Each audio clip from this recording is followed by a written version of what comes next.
Et je vous retrouve pour le plateau de Regard Croisé. Merci de rester fidèle au programme du soir. Bienvenue si vous nous rejoignez pour ce numéro de Regard Croisé, le 4e de cette semaine. Encore 4 sujets à aborder avec nos invités. Nous parlerons d'abord des Comores, heure à Moroni après l'annonce des résultats de la présidentielle. Après les Comores, nous irons au Sénégal pour parler de la présidentielle. Karim Ouad a renoncé à sa nationalité française. Kenya, 3e sujet pour parler du jeune mortel, le pasteur Mackenzie et 30 de ses adeptes sont devant la justice. Puis nous terminerons bien évidemment par le Togo. Lomé soutient Pékin sur la question de Taïwan. Et pour en parler ce soir, l'équipe de jeudi est au grand complet. Robert Kossigan à côté, vous êtes analyste politique et président de l'Alliance Jeunesse Développement JD. Bonsoir Robert et bienvenue. Bonsoir docteur, bonsoir le plateau, bonsoir à tous les téléspectateurs de Niwo TV de par le monde, bonsoir à toutes les équipes africaines qui se jouent actuellement à la CAN à Abidjan, puisse le spectacle soit bon et que la paix règne. Merci beaucoup à vous d'avoir répondu à notre invitation. À côté de vous, Emmanuel Vivien, Tommy, aussi fidèle le jeudi. Vous êtes journaliste, directeur général de Plume Libre également, conseiller en communication politique. Bonsoir Vivien et bienvenue. Bonsoir Dr Guillaume, bonsoir aux téléspectatrices et téléspectateurs de Niwo TV et de l'émission Regard Croisé. Je salue particulièrement tous les policiers, militaires, gendarmes qui sont sur nos frontières, qui sont au front et qui chaque jour travaillent, œuvrent à sécuriser les personnes et les biens et je leur dis beaucoup de courage. Je sais qu'ils suivent beaucoup nos émissions, surtout Regard Croisé. Je leur dis merci beaucoup pour ce que tout le monde fait pour l'État et surtout pour la lutte contre le terrorisme. Merci beaucoup à vous, Vivien. Notre 3e invité, vous connaissez déjà la personne, pasteur Edo Komi, président du mouvement Martin Luther King, MMLK, premier adjoint au maire de la commune Golfe 2. Bonsoir, pasteur, et bienvenue. Oui, bonsoir, docteur, bonsoir à tous et à toutes. Bonsoir, je voudrais saluer particulièrement tous les coordinateurs du mouvement Martin Luther King Dolomé à Saint-Cassé. Je sais que ils se préparent activement pour les prochaines élections. Non, pas les prochaines élections. Pour les prochaines élections, c'est de très bons citoyens et je pense qu'ils apporteront davantage à ce pays. Je voudrais particulièrement saluer le président. Le président du Gabon, à qui je fais, c'est Olivier Nguema, qui a décidé de réhabiliter la radio panafricaine, donc qui est Africa numéro 1. Et donc nous l'encourageons vraiment parce que cette radio a beaucoup servi le continent. Et nous ne connaissons pas, même si nous savons ce qui s'est passé, nous nous posons beaucoup de questions par rapport à l'arrêt brusque de fonctionnement de cette radio. Donc c'est une très bonne initiative. Nous attendons la réhabilitation prochaine de cette radio panafricaine. Je vois que les pays participent financièrement à la vie de cette radio panafricaine. C'est parce qu'ils ont arrêté la cotisation. C'est le financement en fait. S'il vous plaît, on va pas faire ce débat, ce n'est pas le sujet de débat. Merci beaucoup, vous l'aurez constaté, l'équipe du jeudi est au grand complet. C'est avec cette équipe que nous commençons notre premier sujet. On prend la direction des Comores après la présidentielle, des contestations à la suite de l'annonce des résultats qui portent pour gagnant le président Azali Assoumani. Il est vainqueur avec son 2,97% pour ces élections qui lui permettent de faire un 3e mandat à la tête des Comores avec un taux de participation de seulement 16,30%, un taux de participation tellement bas qui a suscité des contestations. L'opposition dénonce des fraudes d'ailleurs et aussi la baisse du taux de participation et appelle les habitants à manifester et à réclamer que ces élections soient annulées, surtout la présidentielle, puisqu'il y a eu des élections pour les gouverneurs provinciaux, mais que la présidentielle soit annulée, ce qui a causé des jets de pierre contre gaz lacrymogène, des heurts. Un couvre-feu est instauré dans le pays, dans la capitale, c'est de 19h à 6h du matin, et dans les autres îles, c'est de 22h à 6h du matin. Couvre-feu en réponse à ces heurts qui ont éclaté suite aux manifestations qui ont émaillé le pays depuis la proclamation des résultats. Je voudrais bien commencer par vous, pasteur l'heure commis. Les îles Comores connaissent ce que nous connaissons dans la plupart des pays africains, élections, contestations, manifestations, répression, bien sûr, et actuellement nous sommes en état de contre-feu. Et peut-être dialogue après, on ne sait pas. Non, mais ça fait très mal. Quand vous prenez les îles Comores, c'est un État insulaire composé de 3 îles. C'est un État composé de 3 îles. Bon, donc qui avait entre-temps institué une rotation, une gouvernance rotative. Et finalement, le colonel Assoumani Azali, c'est l'un des acteurs de cette île pendant des années, puisqu'il a été un putiste, un colonel, un officier d'armée, donc un putiste, qui revient au pouvoir et qui, d'une manière triste, conduit ce pays avec l'opposition qui n'existe pas, avec une dictature qu'il a instituée. Et donc, c'est la preuve, ce qui prouve d'ailleurs cette élection qui est organisée avec un taux de participation de 16%, donc environ 17%. Et il faut rappeler qu'il est le président en exercice de l'Union de l'Union africaine.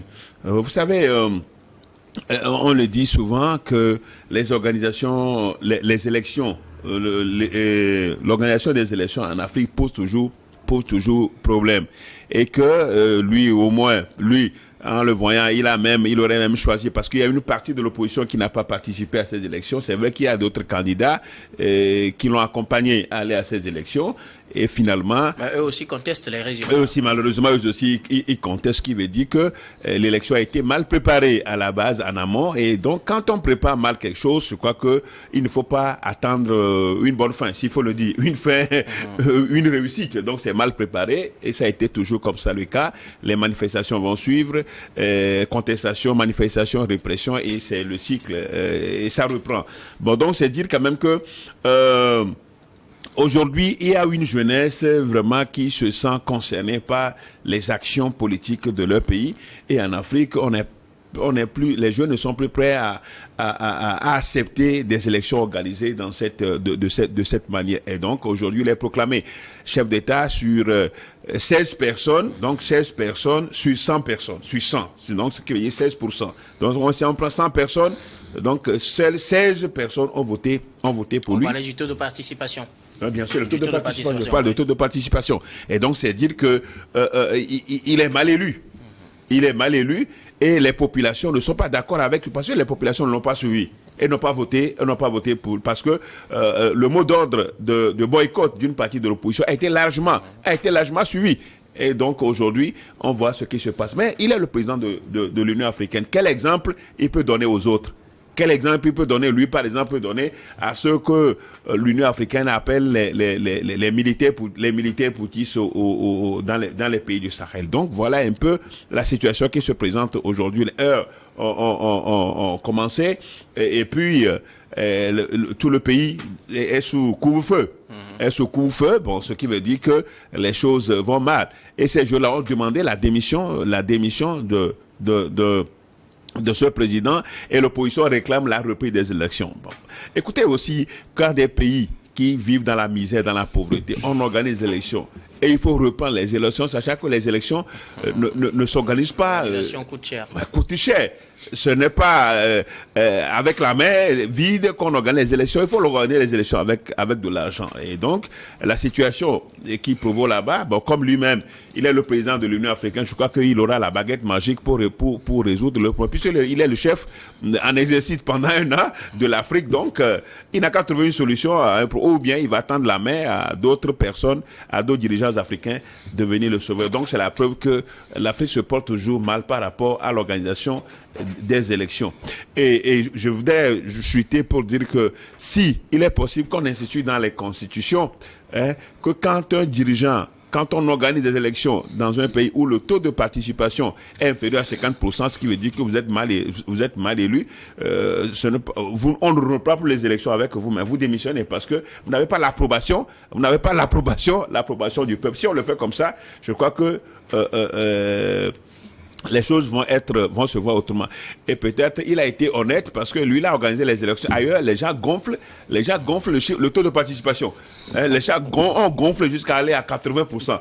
Mais lui il a été au moins honnête, c'est là au moins son point l'honnêteté où quand même au lieu de dire que c'est plus de 50%, l'organisation qui est la CENI qui a organisé les élections a dit 16%, ce qui veut dire qu'au moins là il a été honnête par rapport au taux de participation.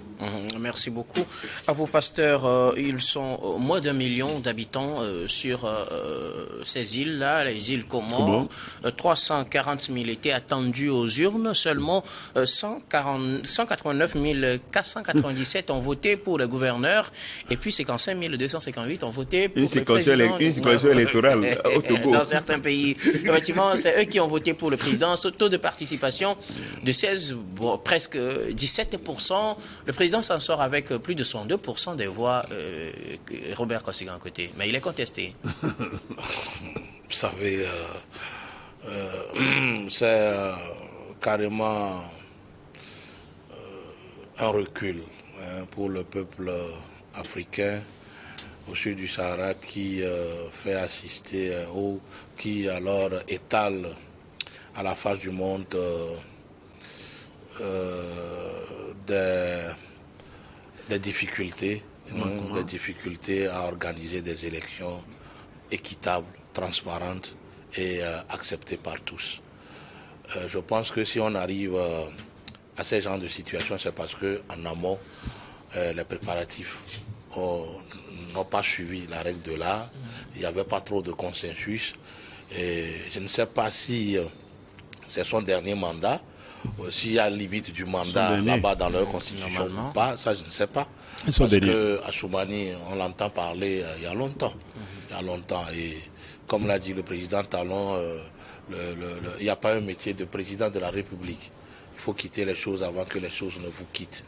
Surtout étant le président en exercice de l'OUA, je pense quand même de l'Union africaine, je pense quand même qu'il est l'icône qui devrait normalement donner le bon exemple. Se retirer parfois aussi du pouvoir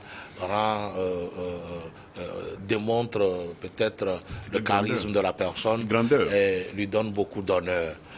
À l'image de Nelson Mandela qu'on entendait pour un deuxième mandat mais qui a quitté. Il y en a bien d'autres présidents de la République dont le mandat qui, une fois arrivé à terme, alors rendent le tablier et partent et rentrent dans l'histoire. J'aurais souhaité que son Excellence Assoumani puisse alors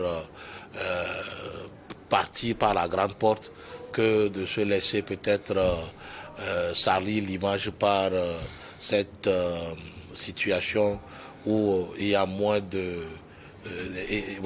moins de 20% de la population. À peine 55 000 personnes, en principe, ne peuvent pas alors élire un président normalement pour 1 million de personnes. 55 000, ça fait 16%. Je pense que Assoumani doit sortir par la grande porte et profiter de cette occasion pour peut-être quitter le pouvoir et permettre à ce que il y ait une autre personne qui prenne les rênes du Comore pour son honneur et et un avenir peut-être plus reluisant pour lui. Alors, il faut dire que lui, au lendemain de la proclamation des résultats, s'est félicité de la bonne organisation des élections, sauf que l'opposition dit que ces élections n'étaient pas bien organisées, elle appelle à des manifestations, taux de participation 16%. Il faut dire aussi que la CENI, dimanche, à l'annonce des résultats provisoires, avait dit que le taux de participation, c'était autour de 60%, avant de venir maintenant à 16%. De 60, on arrive à 16%, mais le président, lui, s'en sort avec un score de 62,97%. Je pense qu'il faut noter que les résultats proclamés par la CENI sont des résultats provisoires. Oui. Et donc, on peut toujours revoir la copie. À la hausse. Il y a eu... Peut-être à la hausse, peut-être à la baisse, on ne sait jamais. À la hausse ou à la baisse. Il y a eu une CENI en Afrique qui avait proclamé des résultats qui dépassaient 100%. J'ai pris ça pour faire un film parce que c'est très amusant et c'est très décevant pour notre démocratie. Pour parler des Comores, vous savez que M. Assoumani Azali n'est pas venu au pouvoir par les urnes. Il est d'abord venu par un coup d'État dans les années 99. Il était chef d'État de l'armée, chef d'État-major de l'armée des Comores. Ensuite, il s'est fait relire dans les années 2002.